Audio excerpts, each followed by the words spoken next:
Hello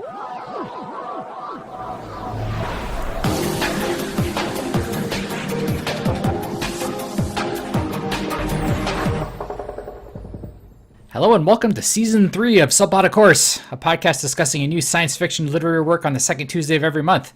And here we are in episode 20 for some reason. Why we made 20 of these, I'm not sure. Anyway. Why not, Stavros? Why not? That's the premise of this show, right? Why not? I'm Stavros, and with me is someone whose nickname is Helldiver because he has to deal with students most days, Charlie. Say hi, Charlie. Yeah, pretty much. Hello. Charlie teaches math. Also with me is Vincent, who is studying the effects of giving certain members of population super scary nicknames. Say hi, Vincent. Stato, you're amazing. Thanks, I appreciate that. And we're also joined by our first guest host, Alejandro, who has been unscientifically proven to be more effective than Martian MedBots. Say hi, Alejandro. Thank you. That's true, but thank you. And welcome to the show. Thank you. Thank you for having me. Yeah, for sure. Today we're talking about Red Rising, written by Pierce Brown and published in 2014. Pierce Brown, by the way, not British. He is American. Oh, I was actually wondering that as I was reading the book. That is... Now we know. Good man. Mm-hmm. My good man. And of course, everyone listening to this should be prepared for spoilers. So let me do a little plot synopsis here. A few hundred years into the future, human society has been split into several different hue-based castes. So Reds, for example, do all the difficult manual labor, while the ruling Golds watch from positions of authority. Main character Darrow is one of the Reds, trapped beneath the surface of Mars, being forced to perform drilling for terraforming materials, even though the planet is already inhabitable, something that the Reds there don't even know. After his wife is killed in an act of defiance against the Golds, Darrow is recruited by a rebel organization to impersonate a Gold and attempt to destroy the society, that's a society with capital S, from within. Once Darrow is converted to his new Gold identity, he attempts to infiltrate the Institute, a proving ground for Golds, to become the cream of the crop for the society and to teach them the basics of Iron Gold leadership. The reality of the test isn't too unlike the Hunger Games. The students are separated into houses. Yeah, I'm sorry, I have to interrupt. This is a completely original idea. I don't know why you mentioned the Hunger Games at all. It's totally true. This has never been done before. One has nothing to do with the other. It's completely unique and original. And they definitely didn't have a sorting hat when they got sorted in the house. Definitely not. Nope. Yeah. No. Anyway, so these houses duke it out with one another in a no-holds-barred battle to see which house comes out on top. Strategy and tactics ensue, with Darrow emerging as one of the leaders despite or maybe because of his red heritage. He overcomes the rigged game and even assaults the floating fortress run by the Proctors, and sort of winning the game. I guess he technically wins there. The story ends with a cliffhanger with Darrow being enlisted into the family of the man, the Arch-Governor, who killed his wife, one of the most powerful Martian families out there. So very dramatic. So first off, so this is, I think it is categorized as a young adult novel. My first question to you guys, did it feel young adult for you? And just to give my own opinion first, to me it kind of jumps around from feeling like a young adult novel, which I kind of translate to say more simplistic in concept. Things like the red and golds literally looking like their color, like all the red. Like at first I was kind of like, why are all the reds gingers? And I was like, oh, that's because they're red. And then the golds obviously look gold and stuff like that. Okay, so does that mean like 600-700 years before the start of the story, like they did selective breeding and like all the redheads could only breed with the redheads? Is that kind of what happened? I think so. In the backstory, they say like the people on Earth set up these races to go colonize, like the Golds commanded from the moon and the Reds were sent to Mars, and that's kind of how it all started, right? So they color coded their workers. That's what they like genetically color coded the workers to live in these different environments and perform these different tasks. And apparently the Golds were just awesome, I guess. Could they not use name tags? I just think there's a simpler way of separating people than breeding them and like breeding them to have specific eye colors and hair colors. I just seems like a lot of work. I figured this was red grapes and green grapes. I disagree with you all. I figured this was just like a much less subtle version of Brave New World. Yeah, it's definitely possible. But I mean, let me counterbalance by the literal goal. Like, so there's these young adult elements, right? But then also crazy stuff happens where like the people in the Hunger Games, the definitely not before done scenario, I guess I could say. I don't know why you brought it up again. Completely original Well, anyway, idea. Nobody in this book is hungry, Stavros. it's true. But anyway, what I'm trying to say is it goes between this like obvious young adult feel to like the people murdering and raping one another, which was just dandy to read since they're all like 16 to 18. So Yeah. I feel like it kind of bounces between the young adult, it kind of guns for the young adult feel, but then also has this crazy stuff going on. PG-13, Stavros? PG-13? Like, this is PG-13. It's possible. This is the PG-13. No, I felt it was very much so. I really dislike the Hunger Games, but I really like Battle Royale, and this felt like a good like middle between where it's like, oh, there's like a fun world and that sort of stuff, where it's kind of like more obvious themes, but also like things feel a little bit more real. It's not like the main character gets away not killing anybody except for the one guy who totally deserves to die at that one moment, like in the Hunger Games. People have to do really real stuff. Are you talking about the first time they kill people? Well, I mean, just throughout the book, it's like more stuff happens and is like a bit darker and real. I guess, yeah, just the fact that they started off with like, all right, you have to murder someone as the first trial. Yeah, but they only use that as a tool to get him to have conflict with another future character with Cassius. Are you just talking about novel-wise? Yeah, well, I think Yeah. I think that was one of my big problems with the story. Like one, and like Stavros mentioned before, was the rape, and just anytime they use like violence against women as like a tool to either like make the story more interesting or just as a plot thing, that really like disturbs me, really upsets me, and they do it all the time in this story. Yeah, like I'll agree with you on the whole when his wife was giving these like you can do better type things. I was like, oh god, they're just setting it up that she's going to murder herself to give the main character a purpose, and I was like, okay, that's kind of a cheap way out of that. Super cheap. It's pretty lazy, I think. Well, I mean, I think one of the problems with that theory is that the Golds are all super well connected. They're all children of super important people. So when you rape another Gold, like it basically is like screwing both your parents and their parents because you're into like a huge like family-based war. Like it doesn't seem like a win-win scenario. The one thing to remember is most of that is committed by a character where there's actually a plot explanation for that. Oh, I guess. Because, yeah, it's like, as it's happening, you're like, jeez! So one of the characters you find out who's, like, super violent, always talking about, like, killing each other, and they're just like, what's wrong with this guy? And then he's in charge of when it gets, like, super rapey and everything. When they finally capture him, he basically half reveals to Darrow, and only Darrow would even pick up that he's revealing that he is also an altered red. Right. And, like, he tells the whole backstory, like, he volunteered because, like, his wife or sister or family or something ended up getting raped by Golds in front of him, and so he's just there to murder. And so, I mean, but back to the question, like, does all the rape and murder make this less of a young adult, or should this be qualified as a young adult novel? It's a puberty novel. Is that what it is? Coming of age novel. Like it's like a young adult novel set in a world where like the entire environment is like very adult, enslaving 1 billion people to dig helium-3 for you for their entire lives. Very adult kind of setting, but then letting little kids play in it, like in a kind of what's the name of that book where the kids are stuck on an island and they just like kill each other? Lord of the Flies. Yeah, that's basically a Lord of the Flies in the future in a very adult scenario. In space is what you're saying. Space. In space. Lord of the Space Flies. Lord of the Space Flies. I see. Okay. So in that way, does that make it more of a young adult novel, though? No, it makes it into a book which feels to me like a book that's trying to become a movie and trying to make shit tons of money. Well, which it did, would you call Lord of the Flies a young adult novel? Because you read it as a young adult, but yeah, exactly. No, because I mean, it has very adult kind of themes in terms of like death and things like that, but there's not as much murder and slavery and rape and space colonization and grav boots and things like that. It's like, sticks. The grav boots. Oh. Did the portmanteaus in this book bother anybody else, or is it just me?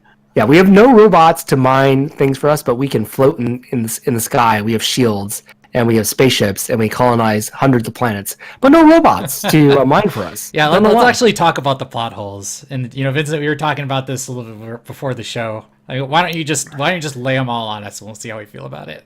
All right, so plot hole number one is you can colonize hundreds and thousands of planets, but you don't have any robots to mine for you, and you have to have 1 billion people hidden underground who don't know anything about the reality of the society who are mining for you. I actually like that plot twist personally, but 1 billion people stuck underground who don't know anything about the fact that the planet has already been terraformed is a little bit weird to me.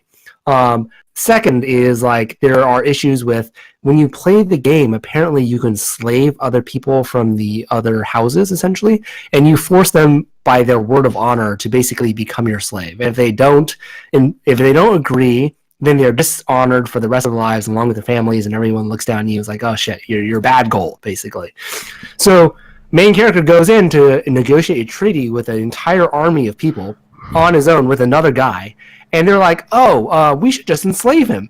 And then the leader of the other group says, no. Mustang's like, no, we can't enslave him. We need to know what he knows. I'm like, why don't you just enslave him and ask him the question, tell me what you know? Like, there are like these weird plot holes where it's like, it's very convenient, but it's very interesting. It kind of finds itself as a young adult novel at that point. Like, the plot holes are too large to be a well-thought-out adult novel, but perfectly plausible to the 13, 14, 15-year-old child who's like, yes, this is awesome! That just sounds like an excuse for, like, sloppy writing to me, though. Exactly. That's why it's a young adult novel. Young adult novels tend to be a little bit more sloppy than really well-thought-out adult novels. I'm sorry, can we talk a little bit about, like, the writing? Yeah, please. Itself? Go ahead. So, I don't know. So, a couple of things that kind of, like, peeved me, and I mentioned this earlier, but the portmanteaus, I'm going to go back to that because they really bug me. I'll have to explain portmanteau for people who don't know French. So a portmanteau is a combination of two separate words. So, and combining them makes up a different word.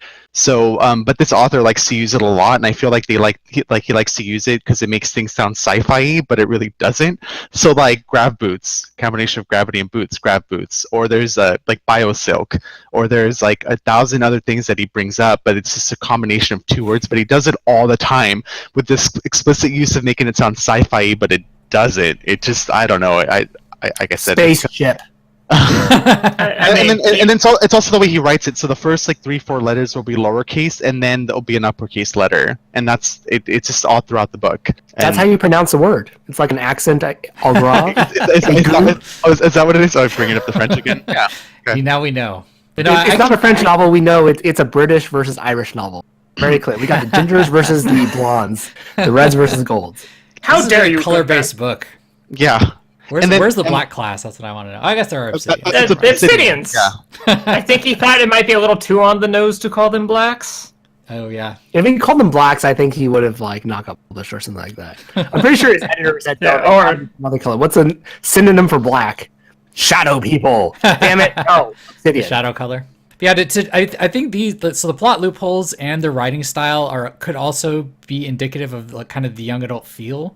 The portmanteaus didn't bother me as much. I do see Vincent's point about the kind of keeping the whole class of people underground, but I think that could, I mean, if you drop people in a cave and don't give them the method to, you don't give them the grav boots to fly out of it, then it seems like it could be possible. It seems like but his wife just walked out of the cave and is like, hey, look, there's the moon. This is a great little garden that we have here. It's what the hell? If there are holes like that everywhere, 1 billion people would have found them.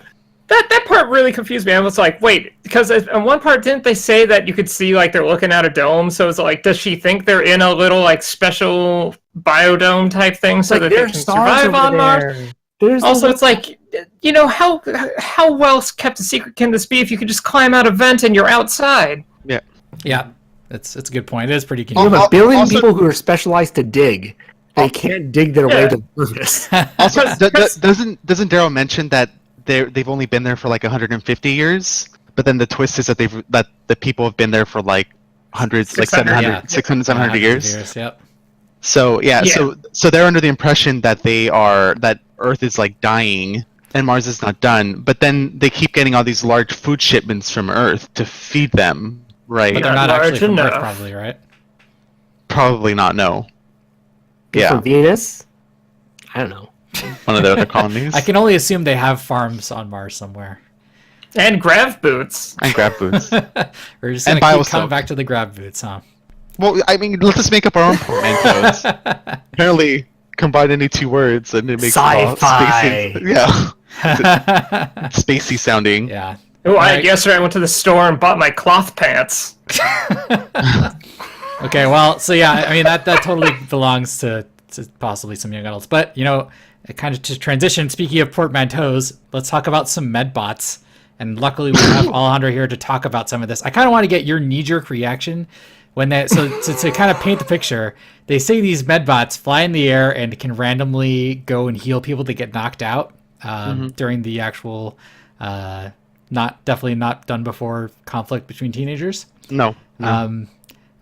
What was your knee jerk when they talk about these? How they're kind of unreliable, but they come pick up people when they want. They can't get through rubble. What was your knee jerk reaction when you read about this? Did you kind of do an eye roll, or could you not get past the portmanteau?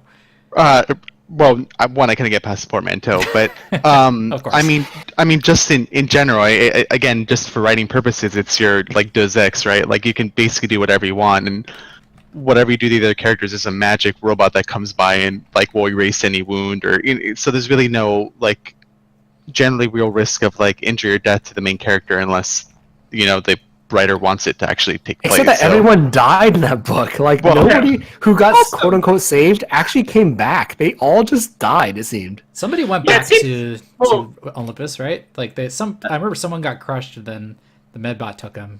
But Yeah, it says like they'd see like a fleet of MedBots fly to a different part of the map, and like it seems like the people who don't get saved by MedBots, who don't just get like killed instantly, it's because like the proctors decided they should die anyway, like Darrow. Right.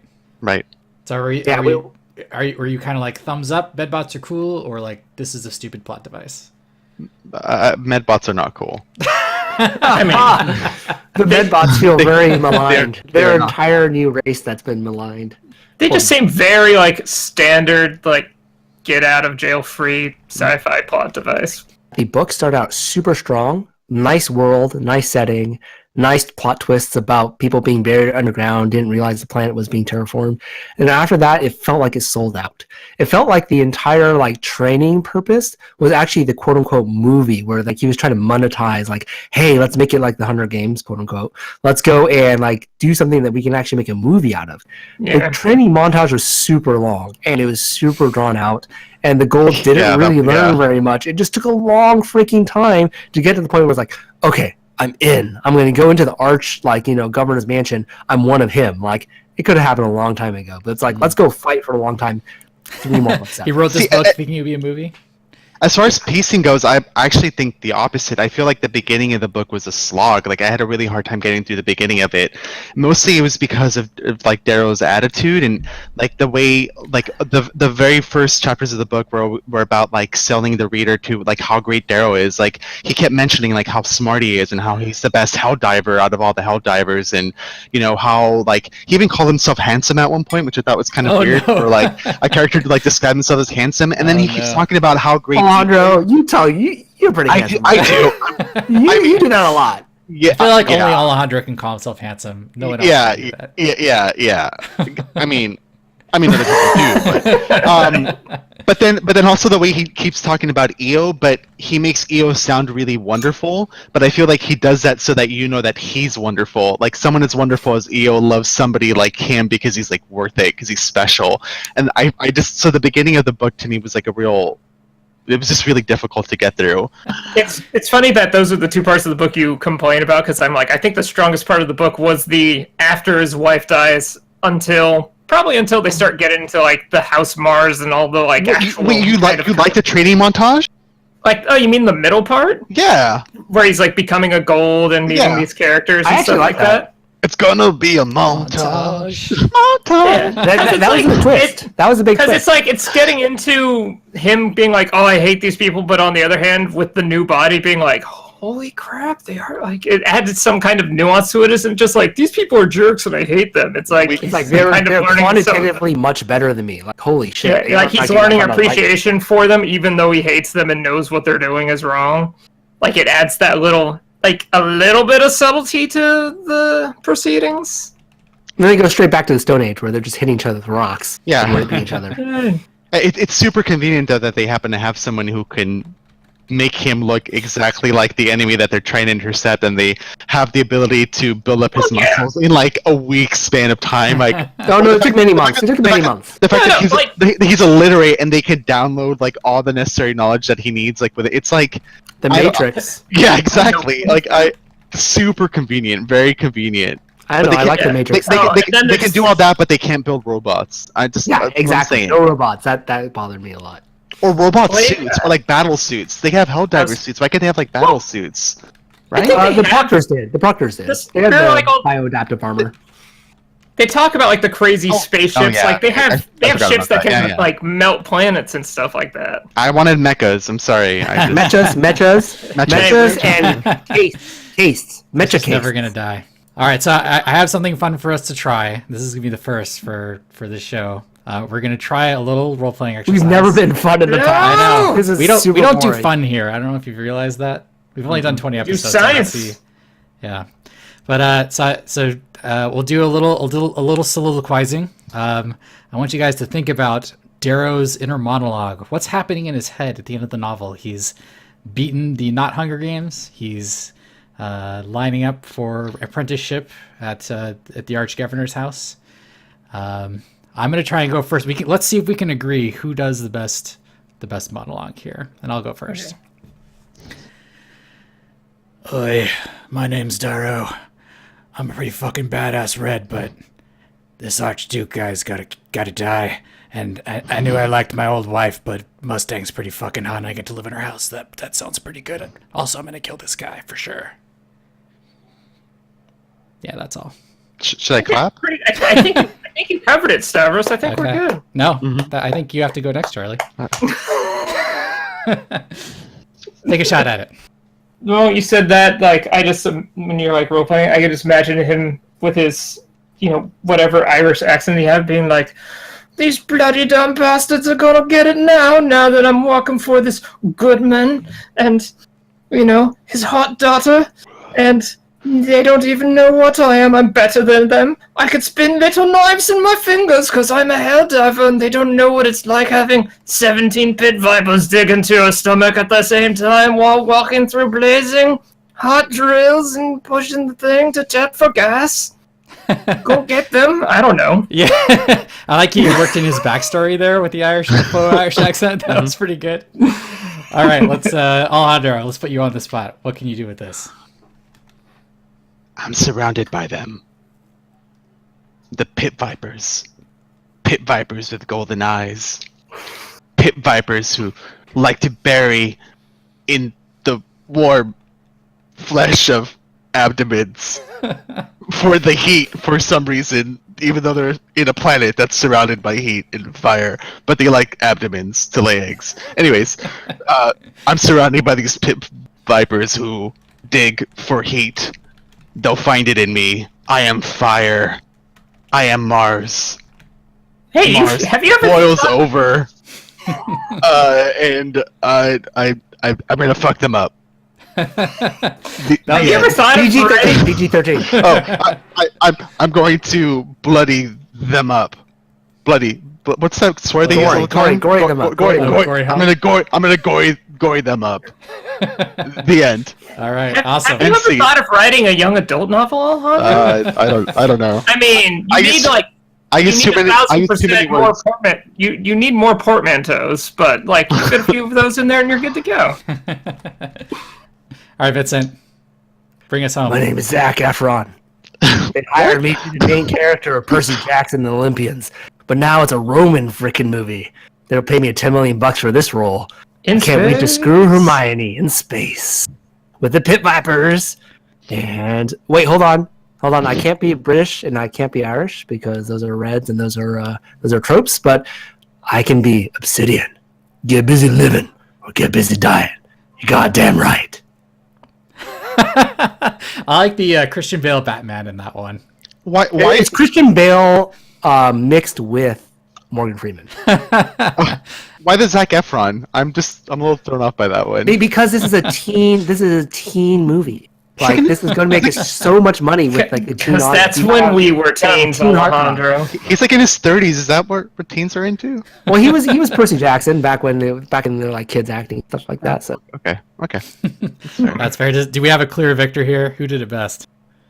I don't know who won, but I know who didn't. That would be Charlie. Oh, Yay! Oh. Charlie, well, don't forget that in editing, Charlie took about 30 minutes to come up with his phrasing. So like, don't worry that we cut it all out. Hey, you guys came after me. That meant you had that time too. All right. Well, we're actually running out of time, so let's go to final thoughts. I will go first. I have mixed one other book where I had mixed feelings. It's obviously trying to be a young adult novel just because of the obvious things like, you know, the Reds being literally red and the almost comical like caste system in the society. Honestly, there were elements where when the not Hunger Games thing is happening where I was like, this is getting interesting. You don't know who's going to live or die.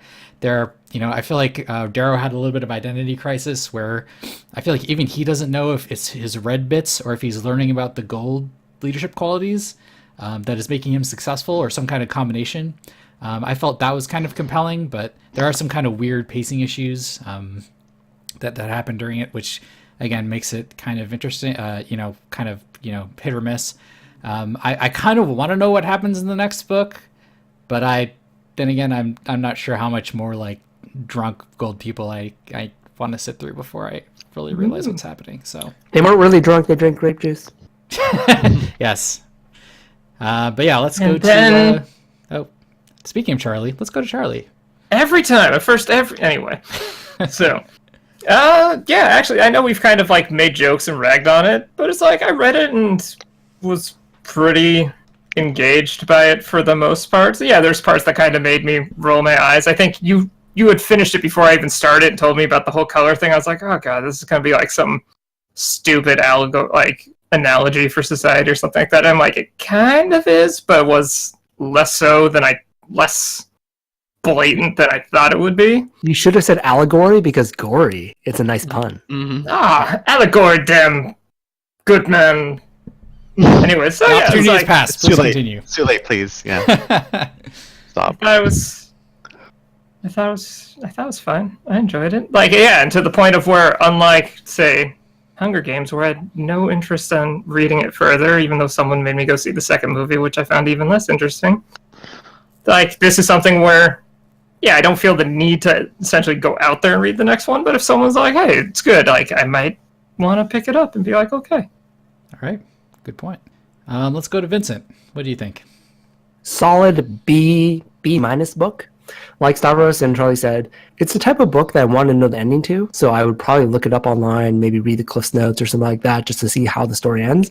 But I kind of know how the story's going to end. He's probably going to get to somewhere important. He's going to free the Reds. There's going to be some big-ass war. The Reds are going to get free, some sort of equality.